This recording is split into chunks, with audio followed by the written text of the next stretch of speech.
Hola chicos, bonito día. Disculpen la demora en cuanto a el envío de este video. Como ya les había comentado, tuvimos problemas el día sábado para poder contestar nuestra guía y precisamente ese día acordamos que les iba a enviar un video. Este video tiene como finalidad que ustedes puedan contestar su guía y que no nos vayamos atrasando en las lecturas y en los temas que tenemos que ver, ¿ok? A petición de su compañero Adán, vamos a acelerar un poquito el paso, vamos a tomar en cuenta también todas sus observaciones que me hicieron para poder tener un bonito espacio de aprendizaje. Con este video también les quiero desear que su familia esté muy bien. La cuestión ahorita nos está rebasando, la situación que estamos viviendo es una situación difícil, pero saldremos de esto, sea verdad o no la enfermedad. Es muy importante que nosotros sepamos mantener la calma y que generemos siempre una conciencia de quién es el otro y qué es lo que estamos haciendo, ¿vale? Y vamos a comenzar. Primero que nada, les quiero mencionar que ya sé cómo se suben los archivos a la plataforma. Tenía dificultades para poderlos subir, espero que sea de gran ayuda. Si ustedes le dan en archivos, aquí ya les puse una carpeta que dice materiales de la clase. Si ustedes le dan clic, van a encontrar una carpeta que dice introducción a la psicología social. Si le damos clic, aquí van a encontrar todos los archivos que hemos trabajado, el archivo de las 7 miradas de Paulo Freire, la lectura de Psicología de la Liberación, que fue una introducción que leímos hace muchas clases. Les puse también un archivo en Word, donde ustedes van a encontrar un resumen con los puntos esenciales de la lectura y de la clase. Lo que a mí me interesa que ustedes se lleven de esta pequeña introducción a la psicología social. Recuerden que comenzamos con este tema porque yo consideré muy pertinente que ustedes primero que nada supieran de dónde viene la psicología social, cuál es su origen, cuáles son sus bases, cuáles son como las herramientas que permitieron que formáramos en la psicología una rama, ¿no? La rama del estudio de los grupos, que en este caso sería la psicología social. Posterior a ello también les agrego una presentación, la presentación que hemos estado trabajando acerca de la introducción a la psicología social. Y finalmente les agrego el examen de seguimiento, un examen que a ustedes les va a servir para su examen totalizador. Espero que este video sea de mucha ayuda. También espero que esta guía les permita a ustedes más que nada concretar los temas y llevarse en esencia lo que viene en la guía. Si tienen alguna duda, saben que estoy a sus órdenes. Cualquier situación que necesiten me contactan y les contestaré. Si también les vuelvo a reiterar, si ustedes necesitan apoyo en alguna de las lecturas o en algún tema, es muy importante que me contacten vía WhatsApp para que yo pueda conectarme y les pueda apoyar, ¿ok?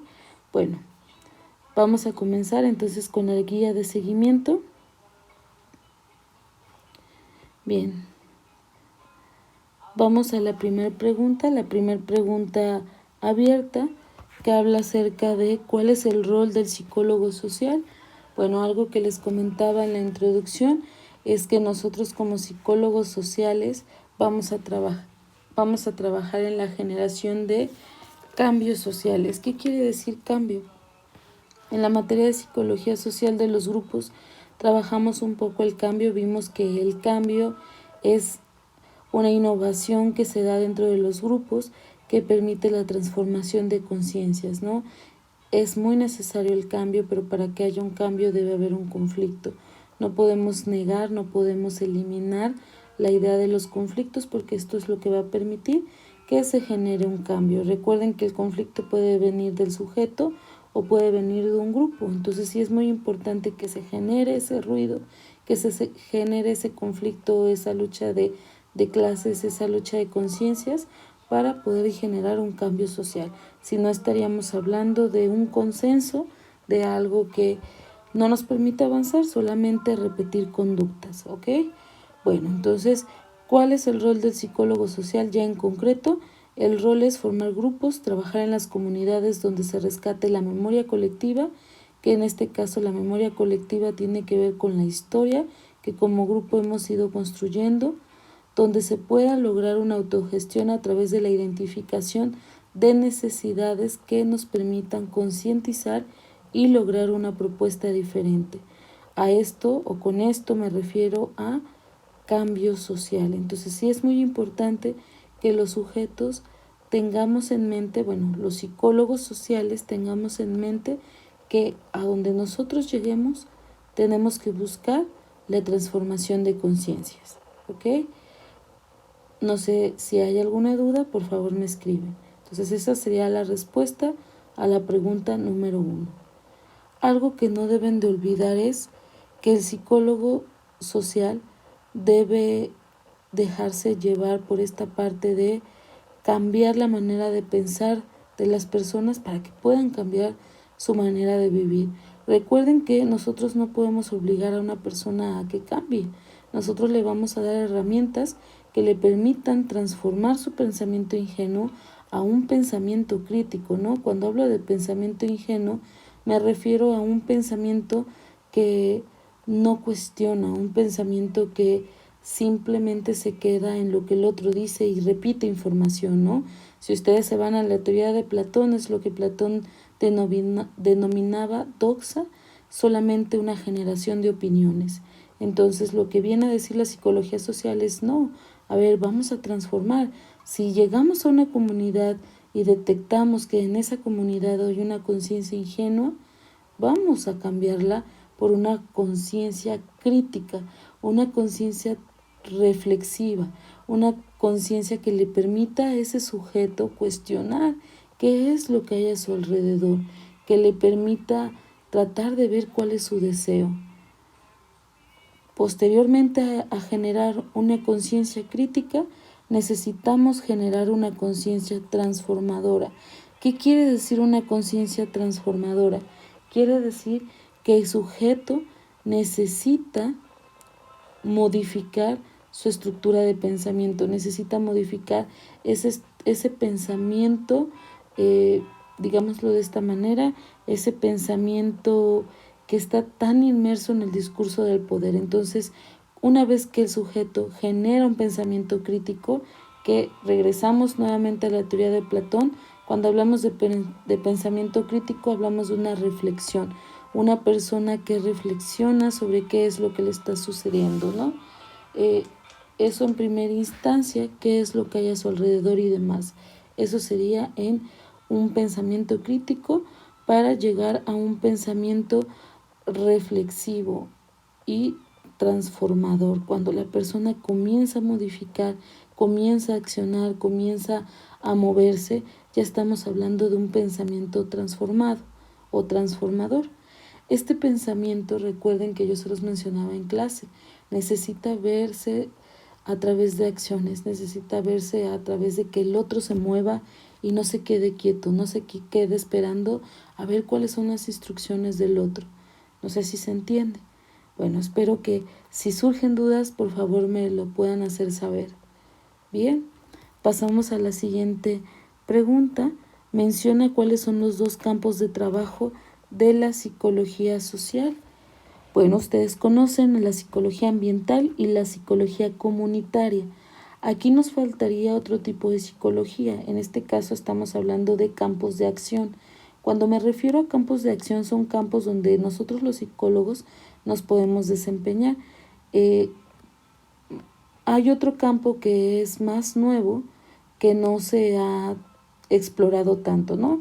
Ya habíamos hablado de psicología ambiental, psicología comunitaria. El tercer campo que tiene mucha fuerza en este momento es la psicología política. ¿Ok? Bueno, vamos a la siguiente pregunta. Menciona cuál es el objetivo del movimiento de la psicología de la liberación. Bueno, aquí es muy importante que nosotros podamos aportar qué es lo que aprendimos, pero en esencia el objetivo de la psicología de la liberación es la liberación a través de una toma de conciencia de la realidad. Recuerden que la realidad es propia del sujeto, entonces lo real tiene que ver con una construcción social, ¿no? Con aquello que nos enseñan que está permitido.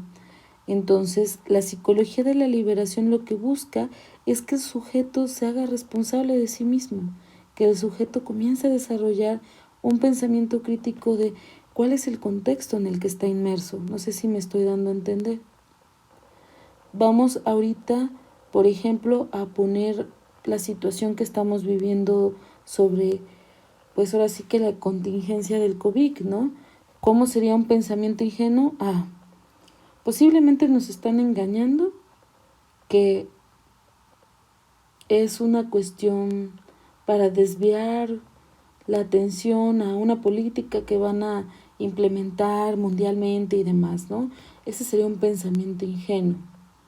También sería un pensamiento ingenuo decir, bueno, pues a ver si me toca, ¿no? Pues posiblemente no me toque. Eso podría ser un pensamiento ingenuo. Recuerden que un pensamiento ingenuo es aquel pensamiento que no conlleva una reflexión. Es aquel pensamiento que podríamos denominar como un pensamiento sin bases, como una opinión tal cual lo manejaba Platón, como una doxa, ¿ok?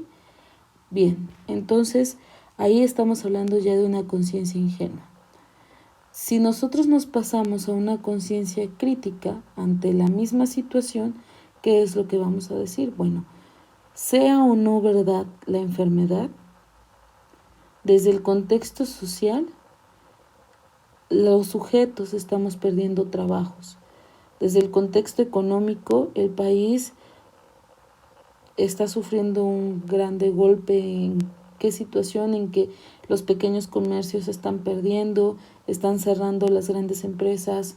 ¿Qué está pasando económicamente? Pues nos está dando fuerte el dólar, ¿no? El dólar está ahorita a 23, 24 pesos. Ya no sé si en la mañana me pareció ver que estaba a 25 pesos el dólar, ¿no? Entonces, sí es una cuestión que alarma, ¿no? ¿Qué es lo que se viene ahorita? ¿Qué es lo que está pasando ahorita, ¿no? Entonces, eso sería en el contexto económico. Si nos ponemos a pensar en el contexto de salud, ¿cómo es que está rebasando a los países, ¿no? Países que son potencias mundiales y que se ven ahorita sobrepasadas por esta cuestión de la enfermedad, ¿no? Entonces, ¿qué está pasando desde el ámbito de la educación? Pues estamos regresando a, bueno, ya no podemos decir que métodos tradicionales, ¿no? Tenemos que buscar una herramienta, una transformación de la educación y ahora sí que navegar en esta cuarta guerra, que sería una cuarta guerra de la tecnología, ¿no? Y entonces ahorita estamos en eso y bueno, sí sería importante que ustedes visualizaran cómo a través de lo que acabo de hacer estamos generando ya un pensamiento crítico, ¿no? Estamos viendo todos los elementos que están alrededor del sujeto. Recuerden que Edgar Morin mencionaba que el sujeto es un ser complejo y al ser un ser complejo es un ser que necesita, ¿no? Que necesita de varios elementos a su alrededor, no solo la cuestión emocional, no solo la cuestión económica, educativa y demás, necesita de todos los factores que acabo de mencionar. Entonces no podemos resumir al sujeto en una sola cuestión, ¿vale? Entonces ya estamos hablando ahí de pensamiento crítico y si nos pasamos al último paso, que sería la conciencia transformadora, es, a ver, muévete, ¿no? Si estás viendo que puede ser realidad o no y que estás perdiendo tu trabajo, tienes que generar una estrategia, a ver qué es lo que puedes hacer en este momento, a través de tus herramientas, a través de todas las cuestiones. Bueno, así te pongas a llorar, no lo vas a poder cambiar, pero ¿qué sí es lo que puedes hacer?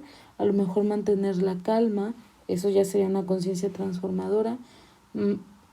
Vamos, mantener la calma, hablar con tus hijos, hablar con las personas que están próximos a ti y tratar de pues ahora sí que sobrellevar la situación, ¿no? No podemos hacer más, tenemos que generar estrategias como lo que ahorita están haciendo todos sus profesores a través de plataformas, ¿no? Entonces, eso sería una conciencia transformadora.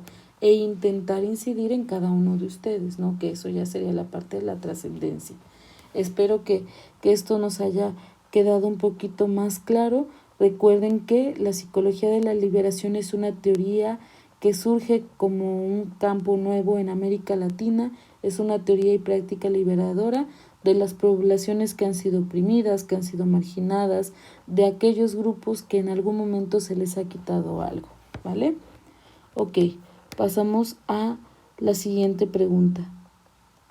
La siguiente pregunta dice, menciona en qué consiste el discurso del poder.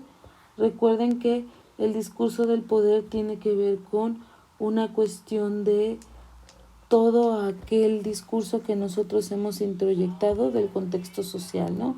Aquello que está permitido, aquello que nos marca y, bueno, nos limita a actuar de acuerdo a nuestro deseo, ¿no? El discurso del poder tiene que ver con, bueno, tiene carácter social, son todas aquellas normas, tradiciones, todo aquello que se nos introyecta como normas, como reglas y demás, ¿no? Entonces espero que haya quedado claro. Si les pregunto en el examen en qué consiste el discurso del poder es un discurso que se nos ha introyectado como incuestionable, es un discurso que se ha introyectado como una cuestión de hacia dónde tenemos que dirigirnos, es un discurso que se ha introyectado como una regla social, como una norma social, como algo que nos va a limitar a actuar nuestro deseo, ¿ok? Espero que haya quedado claro.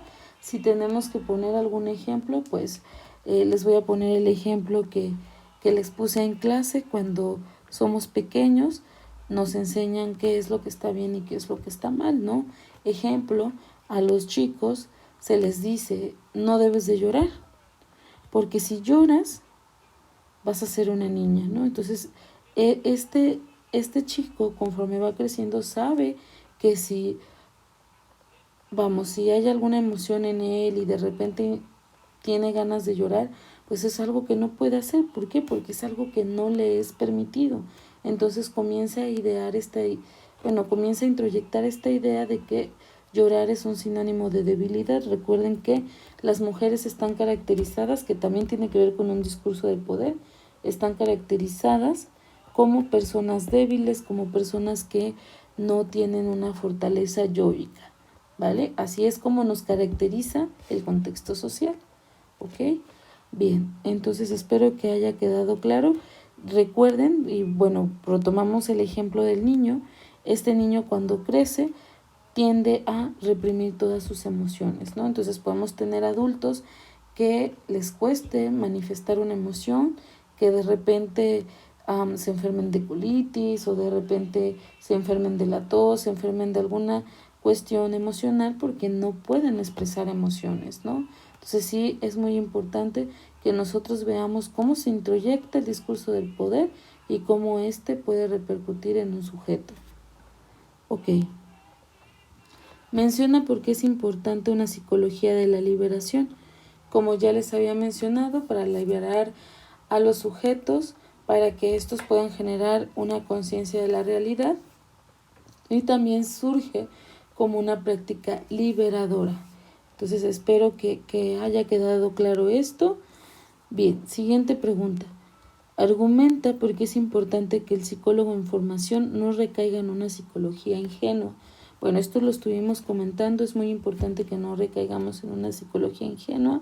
¿Por qué razón? Porque estaríamos recayendo en una falta de ética, ¿no? Es muy importante que ustedes que ahorita están como estudiantes cuiden mucho la parte ética. ¿A qué me refiero con lo ético? A que recuerden que el otro tiene emociones y que al tener emociones nosotros no podemos verlo o vivirlo como un objeto. Entonces es muy importante que nosotros nos quitemos esa idea de que la psicología es una cuestión que nos va a dar poder. Sí, nos da conocimiento y el conocimiento puede ser poder, pero es muy importante que nosotros no nos empoderemos en ese sentido de decir que la psicología es poder. ¿Por qué razón? Porque podemos perdernos en ese discurso. podemos perder el sentido humano y olvidarnos que trabajamos con sujetos. Entonces recuerden que ese sujeto es un otro y al ser un otro, ese sujeto tiene subjetividad. ¿A qué me refiero con subjetividad? Me refiero a que tiene emociones, tiene sentimientos, tiene pensamientos. Entonces es muy importante que ustedes cuiden mucho su actuar. Es muy importante que se comprometan con el otro, que recuerden que el otro también es un humano, al igual que ustedes, ¿vale? Por eso es muy importante que el psicólogo en formación no recaiga en una psicología ingenua. Les voy a poner un ejemplo. Ustedes ahorita llevan la materia de pruebas psicométricas, bueno, les están enseñando pruebas psicométricas, pruebas proyectivas. Cuando nosotros estamos estudiando la materia, nos pueden decir, a lo mejor, ¿sabes qué? Necesito que apliques una historia clínica, necesito que apliques una prueba proyectiva, ¿no? Y en automático nosotros decimos, pues se la aplico a mi amiguito, se la aplico a mi hijo, es muy fácil, no tengo que moverme, no implica entrevistar a alguien más, me sé la historia y demás, ¿no? Entonces, en muchas ocasiones recaemos en ese tipo de prácticas. ¿Y qué es lo que sucede? Podemos encontrar cosas que, el otro no va a entender si se lo explicamos. O que quizás nosotros tampoco entendamos, pero que entremos en conflicto. Entonces, esa situación es muy importante porque muchas veces recaemos en este sentido de te interpreto qué fue lo que encontré en tu prueba, vamos a hacer de cuenta figura humana, ¿no? Dibújame una persona. Y entonces esa persona se dibuja y yo comienzo a decirle, no, mira, dibujaste botones, entonces quiere decir que tienes un apego emocional con tu mamá, ¿no? La otra persona no está estudiando psicología. Y si tú le dices tienes un apego con tu mamá, ¿qué es lo que va a hacer? Va a buscar en internet qué es apego y puede obtener una información errónea. Y esto le puede ocasionar un conflicto. Entonces sí es muy importante que nosotros tengamos cuidado con el manejo de la psicología, ¿vale? Recuerden que la psicología debe de ser una forma de vida, ¿ok? Entonces hay que cuidar mucho eso. Bien, siguiente pregunta. Argumenta por qué es importante que el psicólogo en formación no recaiga en una psicología ingenua. Perdón, esa ya se las había mencionado. Siguiente pregunta. Menciona 5 mecanismos de opresión. Bueno, aquí hablamos acerca de la religión, hablamos acerca de la educación, hablamos sobre los mecanismos, tanto económicos, políticos, sociales. Hablamos también de los medios de comunicación, las redes sociales. También mencionábamos que la familia puede ser un medio de opresión y en algún momento les comentaba que hasta el propio sujeto puede ser un medio de opresión. ¿En qué sentido? En que a veces la persona se puede sentir libre, pero esa libertad a veces le puede asustar, entonces busca en alguna otra parte sentirse así, sentirse oprimido, sentirse pues ahora sí que gobernado por alguien más. Recuerden que aquí les sugerí que leyeran el libro de Erich Fromm, Miedo a la Libertad, que tiene que ver mucho con esto que les acabo de mencionar, ¿no? ¿Qué hago ahora? ¿Qué hago ahora que ya no me siento mal? ¿O qué hago ahora que, no sé, necesito de un otro, ¿no? Y bueno, aquí en archivos les voy a mandar una lectura que espero que les guste mucho. La lectura se llama El elefante. Se las voy a enviar para que puedan leerla. Es una analogía de cómo nosotros a veces buscamos estar oprimidos, ¿vale? Espero que les guste mucho. Va a estar en archivos. Ojalá lo puedan leer. Es muy rápido y que la siguiente clase me puedan compartir 5 minutos qué fue lo que ustedes entendieron y qué experiencias se llevan de esta lectura. Ok, seguimos entonces. Menciona el nombre del método que propone Marixa Montero. El nombre que propone Marixa Montero a su método es investigación, acción, participación, ¿vale? Menciona 5 de las 7 miradas de Paulo Freire. Bueno, me las salté, disculpe. Bueno, 5 de las 7 miradas, una de ellas es la educación, la siguiente mirada es la psicología, medicina, arte, también está la espiritualidad. ¿Ok? Las 7 miradas están explicadas ya en las diapositivas que les envié, también ya las revisamos. Si tienen alguna duda les puedo apoyar en qué consisten cada una de esas 7 miradas. Recuerden que a partir de estas 7 miradas fue que la UNESCO desarrolló los 4 pilares de la educación, ¿vale? ¿Cuáles son esos 4 pilares de la educación? Saber conocer, saber hacer, saber ser y saber convivir con el otro, ¿vale? Siguiente pregunta.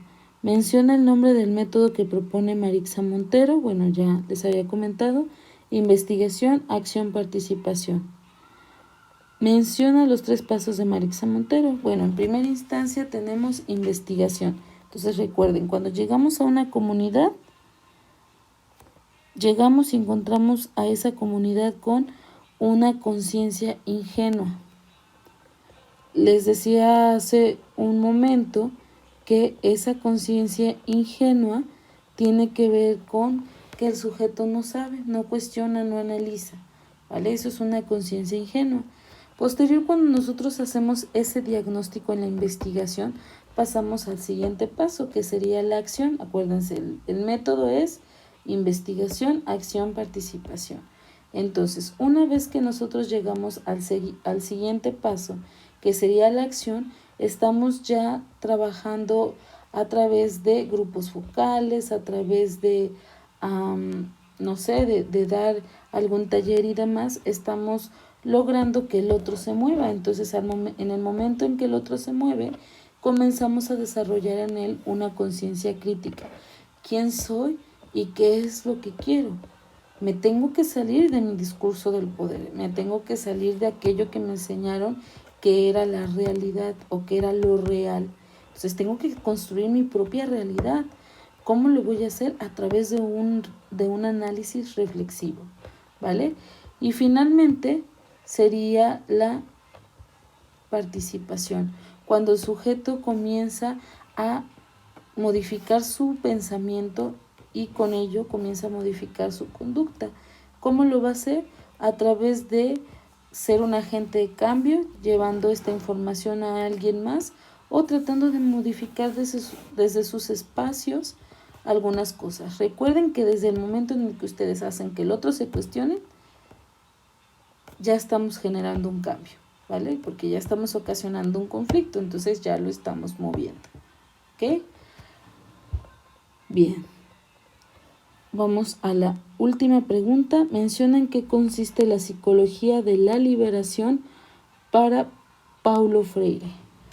Para Paulo Freire, pues es muy importante generar conciencia, generar en el otro una comunidad que permita irradiar cultura, identidad, que le permita al otro, ahora sí que quitar todas esas cadenas y suicidar esa lucha de clases. ¿En qué sentido o a qué me refiero con el suicidio de lucha de clases? Me refiero a que el oprimido no quiera o no tenga el deseo de convertirse en el opresor, que se logre liberar. Recuerden que el sujeto se libera a través del otro y entonces no podemos liberarnos nosotros solos, nos liberamos en comunidad, ¿vale? Entonces eso es muy importante para él. Recuerden que propone 4 métodos de la liberación para podernos liberar. ¿Cuáles son esos 4 métodos? Primero la palabra, la mirada, el pensamiento y finalmente la escucha. Esos son los 4 métodos que nos van a ayudar a liberarnos. En el siguiente apartado es de opción múltiple. Les voy a leer las preguntas para que les dé ya las respuestas. Traten de ir revisando cómo contestaron, si contestaron bien la guía o si tienen alguna duda, ¿vale? Y me escriben para que les pueda apoyar. Dice, su principal objetivo es la conducta como expresión de la mente. ¿Cuál sería la respuesta? Psicología social. Entonces es muy importante que ustedes recuerden que la psicología social en una primera instancia comenzó a ver la enfermedad dentro del sujeto. Posterior y con el movimiento psicodélico, lo que hace la psicología social es comenzar a generar nuevas teorías. Comienza a decir, no solo la enfermedad viene del sujeto. Para que el sujeto se enfermara, tuvieron que existir diversos factores, entre ellos el contexto social. Entonces, lo que dice la psicología social es que la conducta está relacionada con la mente y no pueden ser separadas ni una ni la otra. Que todo aquello que es mental está estructurado por una interacción con el contexto social, ¿vale? Entonces, la respuesta correcta a la pregunta número 1 sería psicología social. Siguiente pregunta. Gracias a este movimiento, la psicología social comenzó a ver la enfermedad fuera del sujeto. Aquí es el movimiento psicodélico. Recuerden que el movimiento psicodélico surge en 1960. Este movimiento es como un parteaguas de, lo que buscaban era recuperar esa idea, que nosotros pudiéramos recuperar esa idea de que somos humanos, no somos objetos, no somos pedazos de carne que se matan y se tiran en cualquier parte, ¿no? Que estamos ante una cuestión de poder y entonces es ver quién gana o quién le gana a quién, ¿no? Entonces lo que dice el movimiento psicodélico es: hagamos la paz. ¿Cómo vamos a hacer la paz? A través de la exploración de conciencias, a través de que nosotros nos reconozcamos, a través de que nosotros podamos saber quiénes somos, a través de que nosotros generemos una empatía con el planeta, de que nosotros hagamos la paz y que nos amemos, ¿no? El movimiento psicodélico va de la mano con el movimiento hippie, eso no hay que olvidarlo. El movimiento psicodélico comienza a caracterizarse por la utilización de drogas, entre ellas el LSD, ¿no? Entre ellas, pues ahora sí que todas estas sustancias que en ese momento se creía que era lo único que te podía permitir, ahora sí que explorar pues diferentes estados de conciencia, ¿vale? Entonces, movimiento psicodélico por eso se caracteriza por la importancia del LSD y por una revolución cultural. Recuerden que no solo fue una revolución de la introducción a las drogas, sino también fue una revolución artística, fue también una revolución musical, ¿no? En esta época llegaron los Beatles, llegaron con temas como Imagine, temas que precisamente hicieron que las personas comenzaran a cuestionarse: a ver, ¿estoy amando al otro? ¿Imagino un lugar bonito ante una situación desagradable?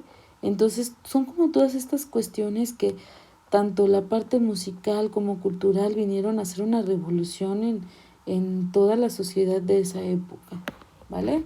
Entonces sí es muy importante que no olvidemos esto, que no olvidemos cómo fue que se hacían estos análisis o estos estudios de la conciencia. Aquí ya comienza a tener mayor fuerza la palabra humanidad. ¿Ok? Siguiente pregunta. Bueno, la respuesta a la pregunta 2 sería movimiento psicodélico. Menciona qué significa psicodelia.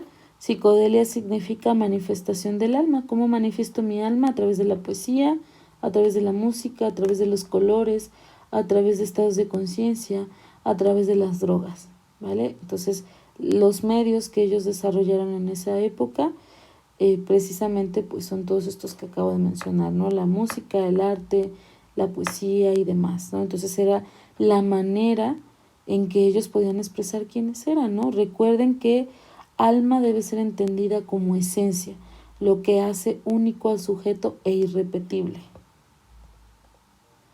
Ok. Siguiente pregunta, señala el lema del movimiento psicodélico. La respuesta correcta sería empatía con el planeta. Como se los decía hace un rato, es muy importante que nosotros tengamos amor y paz, pero no solo entre nosotros mismos, sino también con el contexto que tenemos afuera, entre ellos pues nuestra tierra, entre ellos aquello que nos permite tener vida, ¿no? Siguiente pregunta, señala el principal objetivo del movimiento psicodélico. En la pregunta 5 sería transformación del pensamiento. Entonces eso era lo que buscaba el movimiento psicodélico, y posterior es uno de los objetivos de la teología o de la psicología de la liberación. Siguiente pregunta, señala que es comunidad. La respuesta correcta sería la B, espacio geográfico o grupos que comparten una identidad. Recuerden que la palabra comunidad va más allá de un espacio físico o geográfico. Es un lugar donde hay una identidad, un lugar donde se comparte una historia, un lugar donde se comparte una tradición, una cultura, donde se comparten normas, donde se comparten reglas. Eso es comunidad. Ok, principal exponente de la Reforma Protestante, pues ustedes saben que el principal exponente de la Reforma Protestante es Martín Lutero. Recuerden que lo que vino a hacer Martín Lutero, bueno, una frase característica de él es que no podemos dejar que la religión oprima al pueblo. Entonces eso es muy importante de recordar.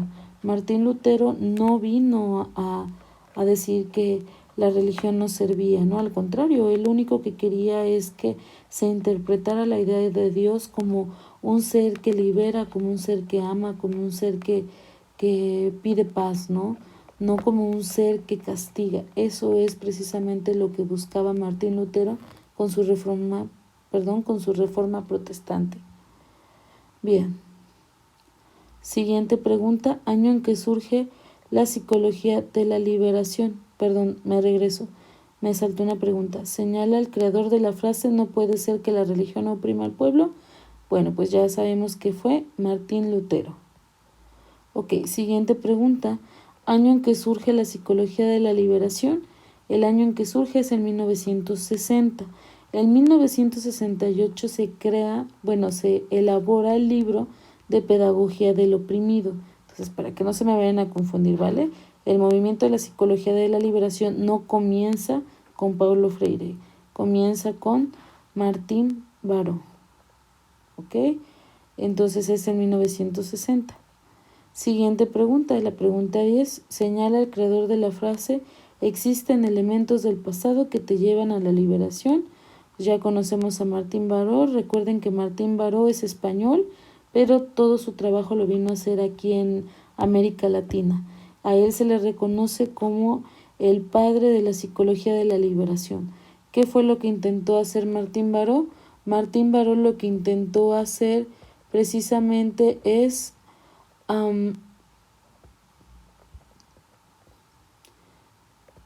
tratar de que nosotros recordáramos cuál es nuestra historia para no repetirla, tratar de nosotros liberarnos, de generar conciencia, de rescatar nuestra memoria histórica y colectiva, de atrevernos a luchar y de no quedarnos parados, ¿no?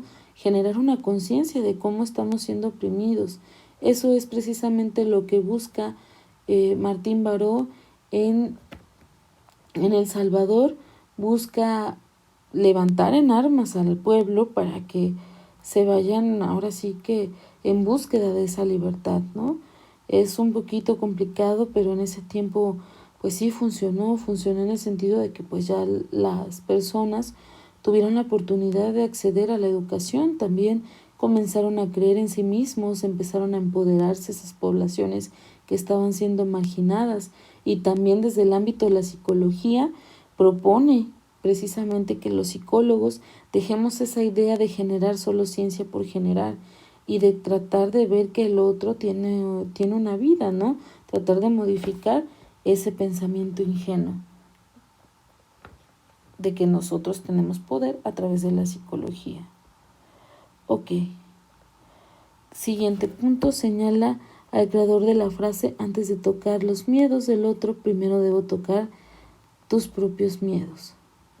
Antes de tocar los miedos del otro, primero debo tocar mis propios miedos.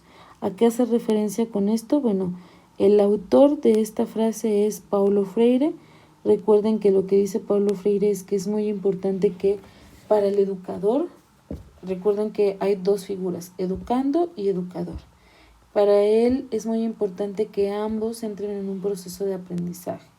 Entonces se trata de que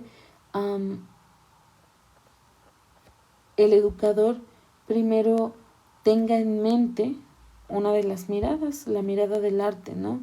Que implica que el educador tiene tiene que tener como objetivo redibujar el mundo, tiene que tener como objetivo crear nuevas cosas, pero tiene que tener como objetivo enseñarle al otro a través del ejemplo. Entonces, ¿cómo te voy a enseñar a través del ejemplo? Te voy a enseñar a conocer, te voy a enseñar a ser, te voy a enseñar a hacer, te voy a enseñar a convivir.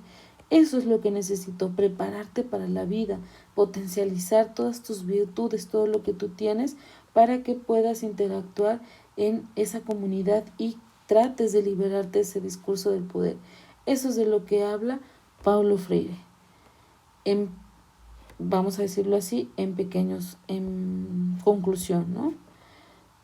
Último punto, señala quién es el padre de la psicología de la liberación. Pues ya se los había comentado, el padre de la psicología de la liberación es Martín Baró.